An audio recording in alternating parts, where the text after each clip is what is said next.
So in Little the other day, this wet and dry vacuum caught me eye. And it's this one in the picture there, the 30 litre. And it appeared to have power takeoff, and you'll see in this video it does. I've plugged in a 20 litre Parkside. Now this vacuum cost me £40. The 20 litre cost me £25. I'm just going to do a quick demo here of both the vacuums sucking this water, both very powerful.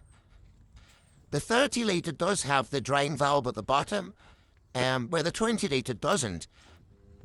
But the 30 litre does have this power takeoff feature, which is fantastic.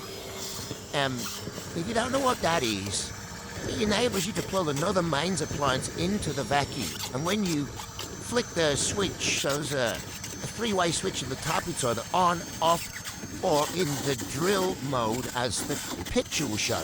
That's the power takeoff. And when you've got it in that drill mode,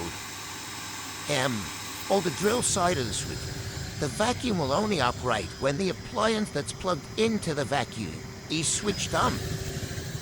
So if you're using a table saw, if you're using a jigsaw, if you're using a sander, if you're using a drill that's plugged in,